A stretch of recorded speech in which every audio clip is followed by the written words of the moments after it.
चलिए डिस्कस करते हैं आज के 10 एमसीक्यूज जो कि यूपीएससी और गवर्नमेंट एग्जाम्स के लिए काफी इंपॉर्टेंट है। नमस्कार, मैं हूं Abhay Singh, current affairs for exam से। मुंबई में 1998 में विश्व हास्य दिवस की स्थापना निम्नलिखित में से किसने की थी?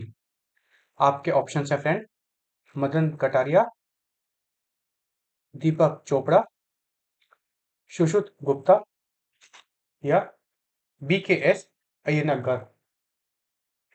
इसका सही जवाब है फ्रेंड्स, मदन कटारिया। दोस्तों, वर्ल्ड लाफ्टर डे जो हर साल मई के पहले संडे को सेलिब्रेट होता है और 2026 में आज के दिन मतलब 3 मई को आया है। इसकी शुरुआत श्री मदन कटारिया जी ने की थी। इसके फाउंडर श्री मदन कटारिया जी थे, जिन्होंने 1998 में लाफ्टर योगा मूवमेंट को स्टार्ट किया था। देखिए, सिर्फ योगा नहीं था ये, यह एक फिलॉसफी है कि बिना रीजन के भी हंसना पॉसिबल है और उसके बेनिफिट रियल होते हैं। इसका पहला इवेंट हुआ था 10 मई 1998 को मुंबई में, जिसमें 12,000 लोगों ने एक साथ पार्टिसिपेट किया था। अब लाफ्टर योगा होता क्या है? तो इसमें rhythmic clapping, chanting, breathing exercise सब कंबाइन होते हैं। यह बॉडी को ट्रिक करता है कि आप हैप्पी हो और बॉडी भी वैसे ही रिस्पॉन्ड करती है पॉजिटिवली। आज के टाइम में यह मूवमेंट 100 से अधिक कंट्रियों में स्प्रेड हो चुका है और 6,000 से ज्यादा लाफ्टर क्लब खुल चुके हैं। साइंस भी इसको सपोर्ट करता है। जैसे ही आप हंसते हो तो बॉडी में एंडोमॉर्फिन्स रिलीज होते हैं।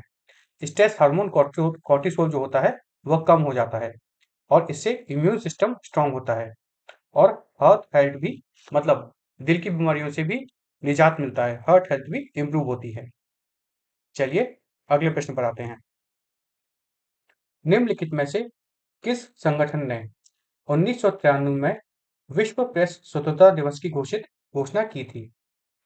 आपके ऑप्शन है फ्रेंड, यूनेस्को, UNGA, UNDP या फिर यूनिसेफ।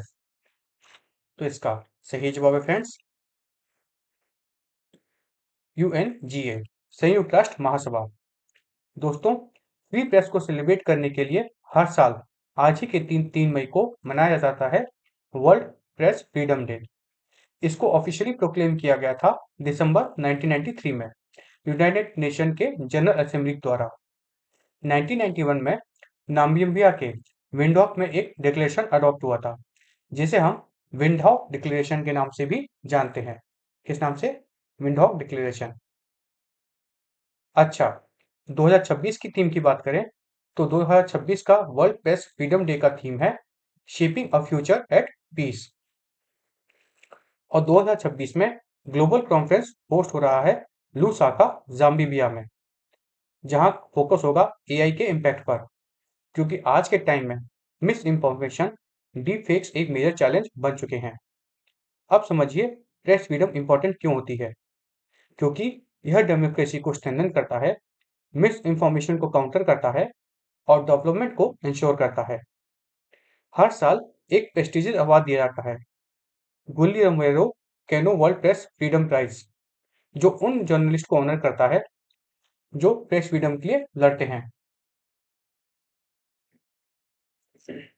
अब भारत की बात करें तो फ्रेंड्स, भारत में इनडायरेक्टली यह प्रोटेक्टेड है आर्टिकल 19(1)(a) के थ्रू।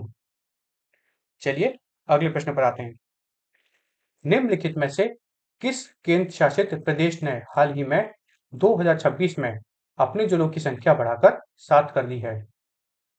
आपके ऑप्शन हैं फ्रेंड, लक्षद्वीप, पुडुचेरी, चंडीगढ़ या लद्दाख। तो इसका सही जवाब है फ्रेंड्स, लद्दाख। दोस्तों, हाल ही में लद्दाख में एक बड़ा एडमिनिस्ट्रेटिव चेंज हुआ है।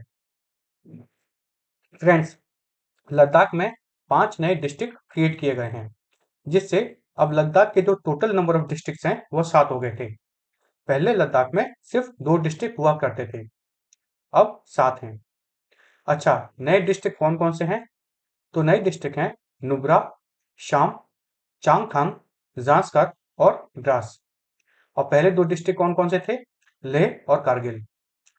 यह डिसीजन अप्रूव हुआ है मिनिस्ट्री ऑफ होम अफेयर्स के द्वारा अगस्त 2024 में under leadership of Amit Shah. अब समझिए लद्दाख की स्केल। यह भारत का सबसे बड़ा यूनियन टेरिटरी है एरिया के हिसाब से, जहां अप्रॉक्स 86,904 स्क्वायर किलोमीटर का एरिया कवर करता है। लेकिन यहाँ की पॉपुलेशन सिर्फ 2.74 लाख है। मतलब यह बहुत ही कम डेंसली पॉपुलेटेड एरिया है। अब क्वेश्चन फिर आता है कि हमने नए डिस्ट्रिक्ट क्यों बनाए, मतलब लद्दाख को नए डिस्ट्रिक्ट की आवश्यकता क्यों थी। तो इसका सिंपल सा जवाब है decentralised governance. Friends, remote border areas में सर्विस पहुंचाना इजी हो जाए, हेल्थ, एजुकेशन, एडमिनिस्ट्रेशन सब आसान हो, सबकी सर्विसेज देना, इसलिए यह डिस्ट्रिक्ट क्रिएट किए गए हैं। याद रखिए, लद्दाख बना था यूनियन टेरिटरी अक्टूबर 31, 2019 को, जब जम्मू और कश्मीर का बाइफिकेशन हुआ था। और फ्रेंड्स, उस टाइम ये पॉसिबल हुआ था आर्टिकल 370 के एब्रोगेशन के बाद, जो कि अगस्त 5, 2019 को हुआ था। अब ज्योग्राफी और कल्चर एक्सपर्ट्स की भी इंपॉर्टेंट है। फ्रेंड्स, द्रास जो कि नया डिस्ट्रिक्ट बना है, वह दुनिया का सबसे ठंडे इनहेबिटेड प्लेसेस में से एक है। चांगतांग प्लेटू जो कि भी एक नया डिस्ट्रिक्ट बना है, वहां से पश्मीना वूल आती है जो कि काफी फेमस है। नुब्रा और जांस्कर यह स्ट्रेटेजिक वैलीज है। अच्छा, यह डिस्ट्रिक्ट रिस्ट्रक्चरिंग कैसे हुई है? तो फ्रेंड्स, लेह से 3 जो नए डिस्ट्रिक्ट बने हैं उनके नाम है नुब्रा, शाम और चांगथांग। और कारगिल से कार्व आउट हुआ है जांस्कर और द्रास। इसका इम्पैक्ट होगा कि एडमिनिस्ट्रेटिव एफिशिएंसी बढ़ेगी, एम्प्लॉयमेंट जनरेशन होगा और ग्रासरूट गवर्नेंस स्ट्रांग होगा। चलिए अगले प्रश्न पर आते हैं। निम्नलिखित में से किस संगठन को हाल ही में भारतीय सेना द्वारा 16वीं बटालियन के रूप में गठित किया गया है? गरुड़ इकाई, भैरव बटालियन, पैरा एसएफ या राष्ट्रीय राइफल्स? फ्रेंड्स, अगर आप करंट अफेयर्स फॉलो करते हैं तो आप सभी को पता होगा कि राष्ट्रीय राइफल्स के बारे में, जो कि जम्मू और कश्मीर में बहुत सारे ऑपरेशंस में जिनका नाम आते रहता है। तो ये तो जवाब नहीं होगा। फिर पैरा एसएफ के बारे में भी सुना होगा, इसके बारे भी बहुत बड़े कारनामे किए हैं। और गरुड़ के बारे में भी आपने सुना ही होगा। तो इसमें बचता क्या है? भैरव बटालियन। तो हमने यहाँ पे कैसे सेलेक्ट किया आंसर सही? एलिमिनेशन के थ्रू। तो इसका सही जवाब है फ्रेंड्स भैरव बटालियन। दोस्तों, हाल ही में 16वीं भैरव बटालियन का फॉर्मेशन हुआ है, जो कि हाल ही में हुआ है बेलगावी, कर्नाटका में। अच्छा, यह एक नेक्स्ट जनरेशन कॉम्बैट फोर्स है, जो कन्वेंशनल इन्फेंट्री और एलाइट स्पेशल फोर्स के बीच के गैप को फिल करती है। यह बटालियन एस्टेब्लिश हुई है Maratha light infantry regimental centre में, जो भारतीय आर्मी का सबसे पुराना और प्रेस्टिजियस ट्रेनिंग इंस्टीट्यूशन में से एक है। यह एक हाई मोबिलिटी, लीन और स्पेशलाइज्ड फोर्स है, जिसमें लगभग 250 हाईली ट्रेन्ड सोल्जर्स होते हैं। मतलब इनकी क्वांटिटी कम होती है पर क्वालिटी टॉप लेवल की होगी। इनका काम है rapid deployment, reconnaissance mission, surprise raid करना और हाई इंटेंसिटी टैक्टिकल मिशंस को कंप्लीट करना। मतलब जब सिचुएशन क्रिटिकल होगी और स्पीड ऑपरेशन चाहिए होगा, तब यह यूनिट्स डिप्लॉय किए जाएंगे। यह यूनिट्स जो है फ्रेंड, यह स्पेशल फोर्सेस के बर्डन को कम करेंगे। हर ऑपरेशन के लिए स्पेशल फोर्सेस को डिप्लॉय करना पॉसिबल नहीं होता है, तो उस जगह पे भैरव बटालियन एक मिडिल लेयर प्रोवाइड करते हैं। अच्छा, इनकी कमीशनिंग सेटिंग में अभी हाल ही में ब्रिगेडियर जॉयदीप मुखर्जी ने बटालियन प्रेजेंट किया था। इनका यूज होगा सेंसिटिव बॉर्डर एरियाज और माउंटेन कॉन्फ्लिक्ट जोन्स में। भारतीय आर्मी प्लान कर रही है कि ऐसे ही 25 भैरव बटालियन क्रिएट करने का, जो फ्यूचर वारफेयर के लिए स्ट्रॉन्ग नेटवर्क बनाएंगे। चलिए अगले प्रश्न पर आते हैं। अप्रैल 2026 में राष्ट्रीय कंपनी विधिक न्यायाधिकरण के अध्यक्ष के रूप में किसे नियुक्त किया गया है? आपके ऑप्शन है फ्रेंड, आर महादईवाल, असमुद्दीन अमातुल्ला, अनुपिंदर ग्रेवाल या फिर बच्चू दास।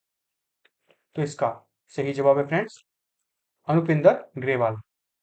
दोस्तों, हाल ही में श्री जस्टिस अनुपिंदर सिंह ग्रेवाल को officially national company law tribunal अर्थात एनसीएलटी का प्रेसिडेंट अपॉइंट किया गया है। यह अप्रूव हुआ है appointment committee of cabinet ACC के द्वारा और इसने एक ऑनगोइंग लीडरशिप डिस्प्यूट को भी रिजॉल्व किया है। अच्छा, इनका टेन्यूर क्या होता है?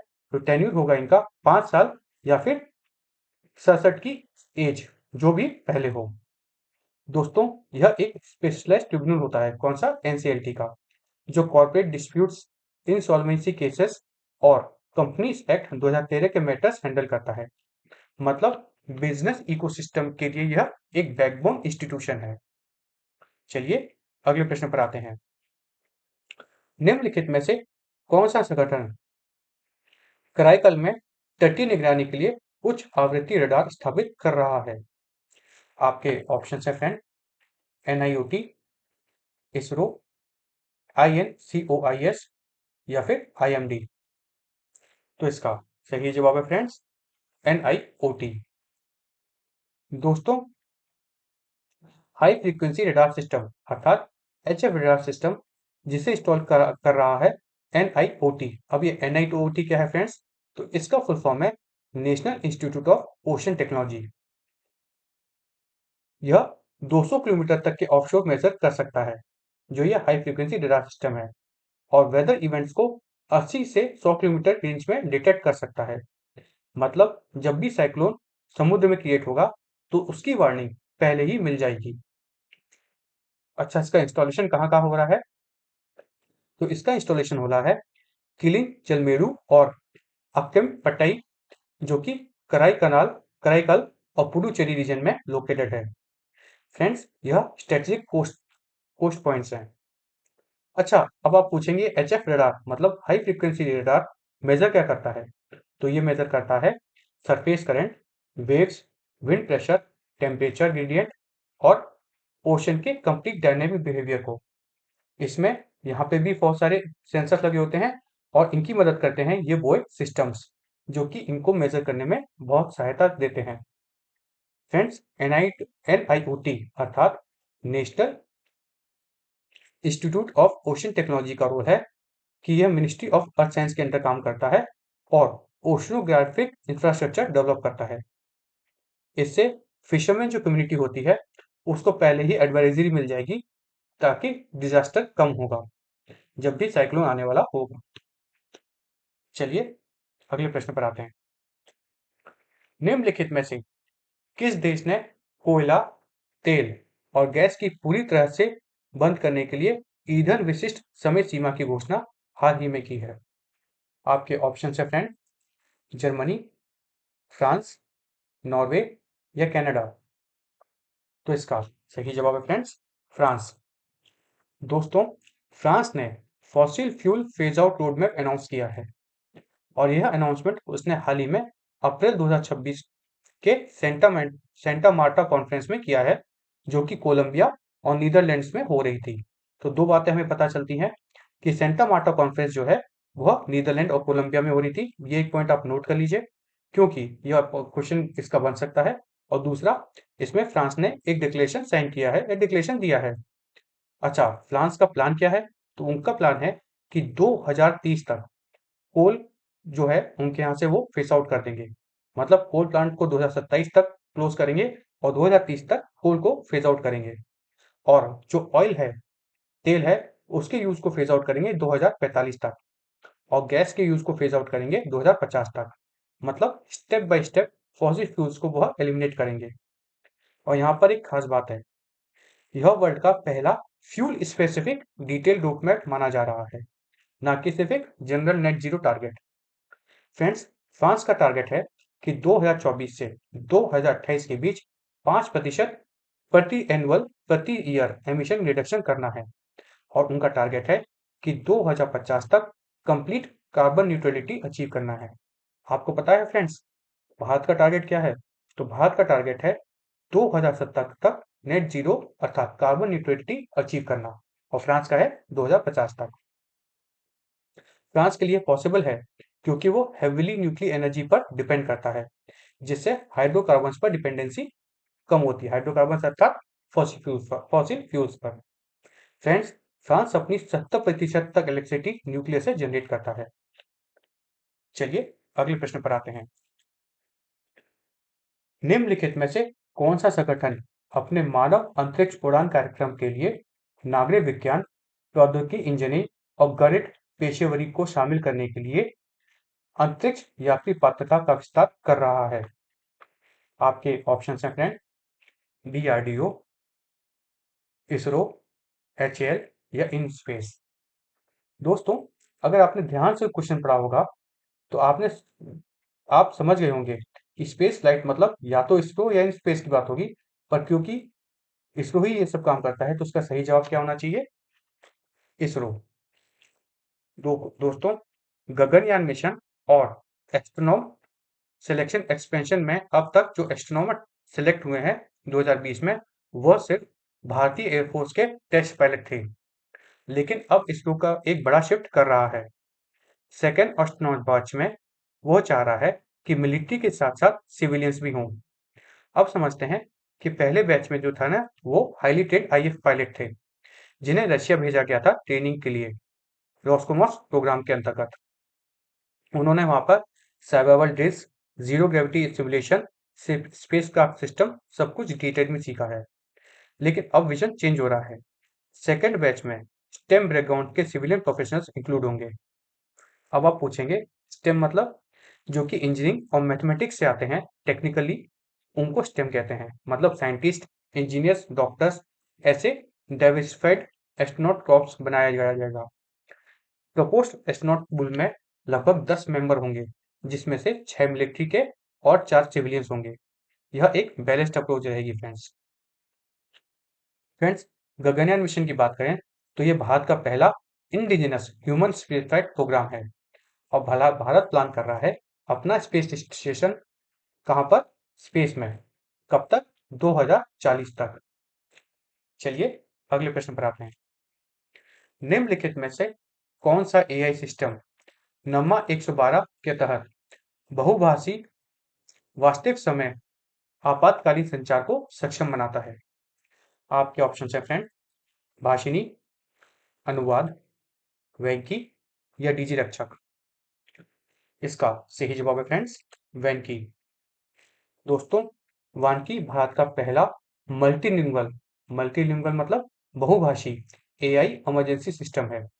यह हाल ही में लॉन्च हुआ है और इंटीग्रेट किया गया है बेंगलुरु पुलिस के नामा 112 इमरजेंसी प्लेटफॉर्म में। भारत जैसे डाइवर्स कंट्री में लैंग्वेज बैरियर एक मेजर इशू है फ्रेंड्स, स्पेशली माइग्रेंट्स, टूरिस्ट और मल्टीलिंगुअल सिटीज में। और यहाँ पर सोल्यूशन आता है वेंकी का। यह system real time voice to voice translation provide करता है। मतलब कॉलर अपनी लैंग्वेज में बोले और पुलिस उसको इंस्टेंटली समझ सके।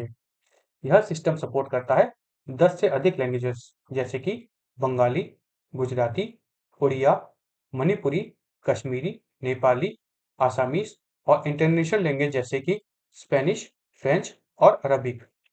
फ्रेंड्स, इसको डेवलप किया गया है मंडे वेंचर्स और एओस के कोलैबोरेशन से, और इससे इमरजेंसी रिस्पांस और जो होगा वह स्पीड और एक्यूरेसी से हो पाएगा। पुलिस, फायर डिपार्टमेंट और एम्बुलेंस जैसी सर्विस को क्लियर इन्फॉर्मेशन मिल पाएगी। और यह ऑपरेट करता है इमरजेंसी रिस्पांस सपोर्ट सिस्टम के अंतर्गत, जो एक नेशनल इनिशिएटिव है। यहाँ पर एक कॉन्स्टिट्यूशन एंगल भी है। Article 21 right to life, accessible emergency services ensure करना स्टेट की रेस्पॉन्सिबिलिटी है। बेंगलोर इस टेक्नोलॉजी को इम्प्लीमेंट करने वाला भारत का पहला सिटी बन गया है। चलिए अगले प्रश्न पर आते हैं। निम्नलिखित में से कौन सी तकनीक कोयले को बिना दहन के सीधे बिजली में परिवर्तित करती है?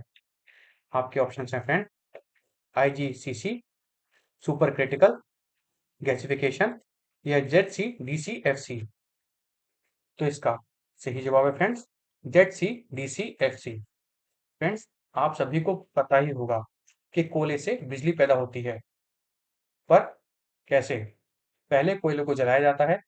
कोयले को जलाने से क्या होता है? स्टीम बनती है, पानी को भाप में बदला जाता है, स्टीम बनती है। उस स्टीम से फिर टरबाइन घुमाकर बिजली पैदा की जाती थी। इसमें जो लॉसेस होते थे, खासकर एनर्जी लॉसेस या थर्मल लॉसेस, वो बहुत ज़्यादा होते थे। अब क्या हो रहा है, कोयले से इलेक्ट्रिसिटी जनरेट करना अब बिना पोल्यूशन के पॉसिबल हो गया है, ज़ीरो कार्बन एमिशन डायरेक्ट कोल फ्यूल सेल टेक्नोलॉजी से, मतलब ZCDCFC। मतलब फिर से बोलूँ आपको, फिर से बताता हूँ, ज़ीरो कार्बन एमिशन डायरेक्ट कोल फ्यूल सेल टेक्नोलॉजी से। इसको डेवलप किया गया है शेंगजेन यूनिवर्सिटी के रिसर्चर्स ने। अब समझते हैं, यहाँ पे रोल होता है इलेक्ट्रोकेमिकल ऑक्सीडेशन का, मतलब कोल डायरेक्टली इलेक्ट्रिसिटी प्रोड्यूस करता है बिना कंबशन के। प्रोसेस कैसे होता है, तो कोल एनोड चैम्बर में फीड होता है, ऑक्साइड मेम्ब्रेन के थ्रू रिएक्शन होता है और इलेक्ट्रिसिटी जनरेट होती है। इसका फायदा क्या होता है, जो इसमें थर्मल लॉसेस होते थे वह एलिमिनेट हो जाते हैं, जिससे कि एफिशिएंसी जो है ऑलमोस्ट डबल हो जाती है कन्वेंशनल प्लांट्स के कंपैरिजन में।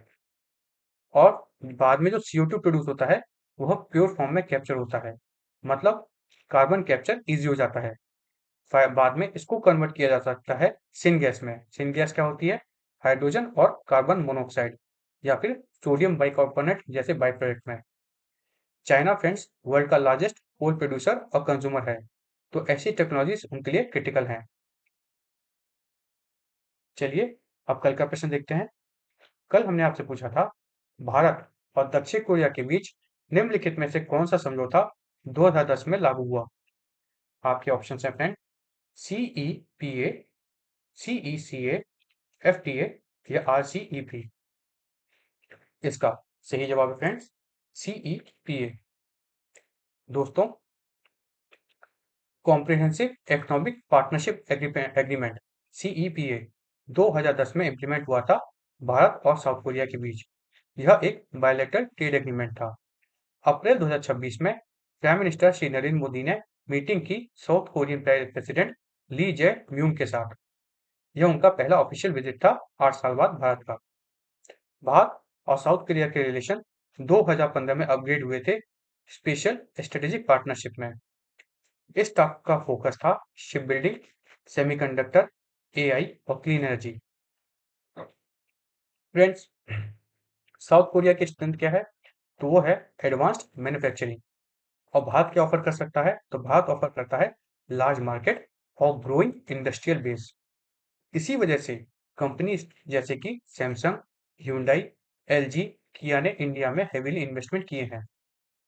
लीडर्स ने बायलैटरल टॉक और इन्वेस्टमेंट को स्ट्रेंथन करने पर डिस्कस भी किया है। कल्चर एंगल भी है, बुद्धिस्ट हेरिटेज दोनों कंट्रीज में को कनेक्ट करता है। चलिए अब कल के लिए प्रश्न देखते हैं। कल के लिए हमारा आपसे प्रश्न है, निम्नलिखित में से किस संगठन ने भारत की पहली आधिकारिक फॉर्मूला 1 सिम रेसिंग चैंपियनशिप की मेजबानी के लिए साझेदारी की थी।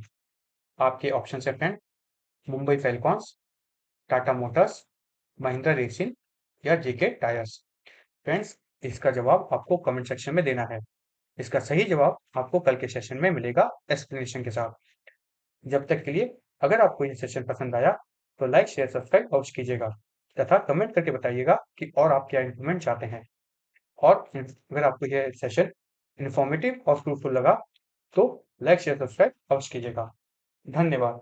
जय हिंद, जय भारत।